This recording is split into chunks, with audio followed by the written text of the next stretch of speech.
प्रभु यीशु मसीह के नाम से फिर से इस कल तक कार्यक्रम में आपसे मिलकर बहुत खुशी हो रही है। दुनिया भर में बहुत महत्वपूर्ण घटनाएं हो रही है। अचानक ही करीब 74,000 भारतीय यूके से लौट रहे हैं। एक और बहरीन में 3.1 रिक्टर स्केल पर एक बड़ा भूकंप आया है। और इतना ही नहीं, संयुक्त राष्ट्र ने 10 महत्वपूर्ण बिंदु प्रस्तुत किए हैं। उन्होंने 7 अक्टूबर 2023 को हमास द्वारा किए गए हमले की निंदा की है और उसके जवाब में इजरायल की तीव्र प्रतिक्रिया की भी कड़ी निंदा की है। इस तरह विश्व स्तर पर ऐसी घटनाएं लगातार होती जा रही है। अंतिम दिनों में हमें बाइबल में बताए गए कुछ महत्वपूर्ण घटनाओं को देखना है। हम 2-3 घटनाओं पर ध्यान देने वाले हैं। आइए चलते हैं कार्यक्रम की ओर। पहली घटना बहुत ही सनसनीखेज समाचार है जिसे इलॉन मस्क ने कहा है। उन्होंने एक साक्षात्कार में जो उत्तर दिया वो बहुत महत्वपूर्ण है और आज सब लोग उसी पर चर्चा कर रहे हैं। तो क्या कहा उन्होंने कहा कि 2030 तक तीसरा विश्व युद्ध निश्चित रूप से होने वाला है। जब लोगों ने उनसे पूछा आप इतनी निश्चितता से कैसे कह रहे हैं, तो उन्होंने उत्तर दिया कि आज की आर्थिक स्थिति और देशों के बीच चल रही परमाणु हथियारों की प्रतिस्पर्धा को देखते हुए ही ये कह सकते हैं कि अगले 5 वर्षों में निश्चित रूप से परमाणु हथियारों के कारण युद्ध होने की संभावना है। इतना ही नहीं, यदि 5 वर्ष निकल भी जाए तो 10 वर्ष के भीतर ये दुनिया निश्चित रूप से एक युद्ध का सामना करेगी, ऐसा उन्होंने कहा। आज वैश्विक स्तर पर एक बहुत बड़ी आर्थिक मंदी चल रही है और इस आर्थिक मंदी का परिणाम युद्ध ही होगा। ये हमने पहले भी कहा है। पहला विश्व युद्ध क्यों आया था? क्योंकि इंग्लैंड में एक बहुत बड़ी आर्थिक मंदी आई थी। किसान आत्महत्या करके मर रहे थे और उसी स्थिति को संभालने के लिए युद्ध शुरू हुआ, ऐसा कहा जाता है। इसी तरह दूसरा विश्व युद्ध क्यों आया? क्योंकि फिर से एक बहुत बड़ी आर्थिक मंदी पूरी दुनिया में आई थी। इसी आर्थिक मंदी के परिणाम स्वरूप ही दूसरा विश्व युद्ध आया था। अब हर ओर आर्थिक मंदी छाई हुई है, तो इसी आधार पर ही इलॉन मस्क ने कहा होगा, ऐसा सब लोग चर्चा कर रहे हैं।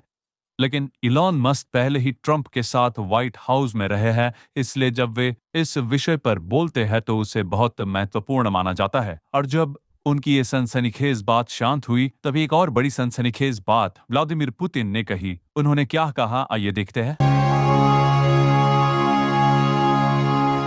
रूस के राष्ट्रपति व्लादिमीर पुतिन, उन्होंने अब कहा है कि we are ready for the war. हम यूरोप के साथ युद्ध के लिए तैयार है। इससे पहले पुतिन लगातार यही कह रहे थे कि मैं युद्ध नहीं चाहता, हम युद्ध नहीं करना चाहते। अगर मैं युद्ध शुरू करूं तो दुनिया बहुत बड़ी विनाश का सामना करेगी। ये युद्ध इतना भयानक होगा कि मानव जाति ही इसमें नष्ट हो सकती है। लेकिन इस बार देखिए, उन्होंने स्पष्ट रूप से कहा है, यूरोपीय लोग हमें बहुत सताते हैं। वे ऐसी शर्तें रखते हैं जिन्हें हम स्वीकार नहीं कर पा रहे हैं। विशेषकर यूक्रेन के मामले में चाहे हम कितना भी झुके, वे और दबाव डाल रहे हैं। इसलिए अब हम युद्ध के लिए तैयार हैं। जब चाहे हम युद्ध शुरू कर सकते हैं, ऐसा उन्होंने कहा है। हमने यहेजकेल अध्याय 38 में ऐसे युद्ध के बारे में कई बार पढ़ा है। इसमें एक बात प्रभु स्पष्ट रूप से कहते हैं। देखिए अध्याय 39 वचन 2, उसमें लिखा है, मैं तुझे घुमा ले आऊंगा। अब इसका क्या मतलब है? जो रूस स्वयं नहीं आना चाहता उसे बुलाया जाएगा। और पुतिन यही बात की पुष्टि कर रहे हैं। वो कहते हैं, मैं नहीं चाहता लेकिन तुम मुझे मजबूर कर रहे हो, कोई और रास्ता नहीं है, इसीलिए मैं युद्ध शुरू करूंगा। रूस के पास परमाणु हथियार है, उनके पास मौजूद हथियारों को पूरी दुनिया जानती है। रूस के हथियार अरब देशों में भी है और साथ ही उनके ईरान में भी ठिकाने हैं। जब वो ऐसा कुछ कहते हैं तो पूरा मध्य पूर्व बड़ी हलचल का सामना करता है। एक और इलॉन मस्क कह रहे हैं कि 2030 तक निश्चित ही युद्ध होगा। पुतिन कहते हैं, हम युद्ध के लिए तैयार है। हमने पहले ही बाइबल में देखा है कि रूस युद्ध का नेतृत्व करेगा। इसलिए जब हम वर्तमान स्थिति को देखते हैं तो यह स्पष्ट होता है कि तीसरे विश्व युद्ध या आने वाले बड़े युद्ध के लिए बहुत बड़े पैमाने पर तैयारियां की जा रही है। यह बिल्कुल जाहिर है। यदि प्रभु के आगमन में देरी हो तो अगले कार्यक्रमों में इसकी अपडेट्स बताएंगे। अब हम एक और महत्वपूर्ण विषय को देखने जा रहे हैं। यह भी इसी तरह का संबंधित विषय है, लेकिन यह संयुक्त राष्ट्र में पारित प्रस्ताव से जुड़ा हुआ है। लगभग सभी विश्व देशों ने, केवल 45 या 55 देशों को छोड़कर विश्व के हर एक देश ने इजरायल के विरुद्ध एक प्रस्ताव पारित किया है। वो प्रस्ताव संयुक्त राष्ट्र में पारित हो गया। पहले भी कई प्रस्ताव इजरायल के विरुद्ध लाए गए, ये सबको पता है। उदाहरण के लिए 2018 में एक प्रस्ताव लाया गया था कि यरूशलेम को राजधानी नहीं बनाना चाहिए, लेकिन अमेरिका ने वीटो पावर का प्रयोग करके उसे रोक दिया। अब हाल ही में 2 राज्य समाधान लाने के लिए संयुक्त राष्ट्र में प्रयास चल रहा है, हालांकि वो अभी तक सभा में पूरी तरह पारित नहीं हुआ।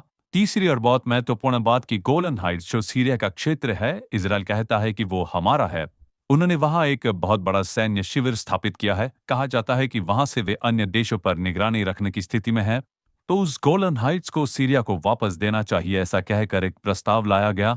अब उस प्रस्ताव को लगभग सभी विश्व देशों ने स्वीकार कर लिया है, यानी गोलन हाइट क्षेत्र को सीरिया को लौटाना चाहिए, ऐसा कहा गया है उसमें। हमने पहले भी कई संदेशों में ये बताया है कि यहेजकेल अध्याय 38 और वचन 8 और अध्याय 29 के वचन 2 में लिखा है कि इज़राइल के विरुद्ध जो युद्ध आएगा वो इज़राइल के पहाड़ों के कारण ही होगा। हम इसे वहां पढ़ सकते हैं। लिखा है, और इज़राइल के पहाड़ों पर पहुंचाऊंगा।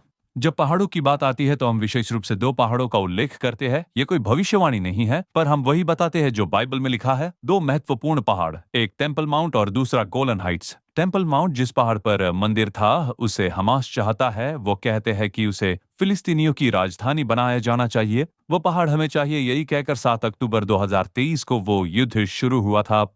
और जब वो युद्ध शुरू हुआ तब हमने समाचारों में ही बताया था कि गाजा क्षेत्र में भी संघर्ष होगा। बाइबल कहती है कि पहाड़ों के विरुद्ध, मतलब एक से ज्यादा पहाड़ होने चाहिए। पहले से गोलन हाइट्स की समस्या चल रही है और अब वो प्रस्ताव संयुक्त राष्ट्र में भी आ गया है। तो अब क्या होने जा रहा है? वे इन दोनों पहाड़ों को इजराइल से लेना चाहते हैं। एक को सीरिया को देना चाहते हैं और दूसरे पहाड़ को पैलेस्टाइन को। ये प्रस्ताव पहले ही संयुक्त राष्ट्र में पारित हो चुका है, पर इजराइल देने वाला नहीं। तो अब इजराइल के विरुद्ध अगला कदम उठाने जा रहे हैं। एक और रूस युद्ध के लिए तैयार हो रहा है, दूसरी ओर इलॉन मस्क कह रहे हैं कि 2030 तक युद्ध निश्चित रूप से होगा। अब इसके लिए जो महत्वपूर्ण प्रस्ताव है वे सब इजराइल के विरुद्ध ही पारित किए गए हैं। तो हम क्या अपेक्षा करते हैं? युद्ध इजराइल और रूस के बीच ही होना है। इसे वॉर क्लाउड्स कहते हैं। आप देख रहे हैं कि युद्ध के बादल इन्हीं देशों के बीच से सीधे गुजर रहे हैं। ये बहुत महत्वपूर्ण अपडेट है और अब इसमें कोई संदेह नहीं कि ये सीधे तीसरे विश्व युद्ध की ओर बढ़ रहा है। अब आगे एक और बात बताकर मैं आज का कार्यक्रम समापन करूंगा। अब देखिए, गाजा क्षेत्र में एक बहुत महत्वपूर्ण देश ने खुद को शामिल कर लिया है। कौन है वो? वो है पाकिस्तान। पाकिस्तान ने अब क्या किया है? उसने गाजा क्षेत्र में अपनी सेनाएं भेजी हैं और वे कहते हैं कि हम गाजा में शांति स्थापित करने के लिए अपनी सेना भेज रहे हैं। हाल ही में ट्रंप ने एक शांति पहल की थी, उसके लिए विश्व देशों ने कहा था कि हम निगरानी करेंगे। अब उस निगरानी वाले शांति समझौते को इजराइल ने क्यों स्वीकार किया? क्योंकि उसमें शर्त थी कि हमास को निरस्त्र होना होगा। गाजा पर हमास का नियंत्रण नहीं होना चाहिए, वो पूरी तरह जनता के नियंत्रण में होना चाहिए। इस बात को विश्व देशों ने स्वीकार किया, लेकिन पाकिस्तान क्या कह रहा है देखिए। वो कहता है कि हमास को निरस्त्र करने की कोई भी आवश्यकता नहीं है। हम शांति समझौता करेंगे, उन्हें अपनी ओर से करने दीजिए, लेकिन इजराइल इसे स्वीकार नहीं करेगा। ये एक प्रकार से इजराइल के विरुद्ध प्रस्ताव है। आपको पहले से ही पता होगा कि जब इजराइल गाजा समस्या पर सभी देश इजराइल के विरुद्ध बोल रहे थे, उसी समय पाकिस्तान ने घोषणा की कि वह परमाणु हथियार का रहस्य ईरान को देने के लिए तैयार है। ऐसे पाकिस्तान ने पहले ही सूचित किया था। इसलिए यहाँ पाकिस्तान अब एक महत्वपूर्ण देश बन गया है। अब सब मिलकर एक वैश्विक तनाव की स्थिति पैदा कर रहे हैं। अंत में मैं एक बात कहकर प्रार्थना के साथ समाप्त करना चाहता हूँ। ये सब एक और होते रहे, लेकिन उसी समय श्रीलंका में एक बहुत बड़ा बाढ़ आया है। इतिहास में कभी न देखा गया ऐसा, जिसने वहां बहुत बड़ी क्षति पहुंचाई। आप लोगों ने भी देखा होगा। तो आप उस श्रीलंका के क्षेत्र के लिए प्रार्थना कीजिए। वे पिछले 50 वर्षों से लगातार समस्याओं का सामना कर रहे हैं। पहले उन्होंने युद्ध देखा, फिर उसका अंत हुआ, फिर कोरोना आया। साल 2022 में कोरोना के कारण देश बहुत बड़े दिवालियेपन का शिकार हुआ। बहुत ही बुरी स्थिति थी वहां पर। पूरा राष्ट्र भयंकर अकाल में चला गया था और खाद्य संकट उत्पन्न हो गया था। अब जब नई सरकार आई और सब कुछ थोड़ा ठीक हो रहा था, तभी एक बहुत बड़ा बाढ़ आ गया। मट्टक्कलप्पू क्षेत्र बहुत बड़ी क्षति का शिकार हुआ। वहां भूस्खलन भी हुआ है। उनके लिए प्रार्थना करें और उनकी मदद के लिए हर संभव कोशिश करें। परमेश्वर निश्चित आपको आशीष देंगे। प्रभु की इच्छा रही तो अगले कल तक कार्यक्रम में फिर से मिलेंगे। God bless you.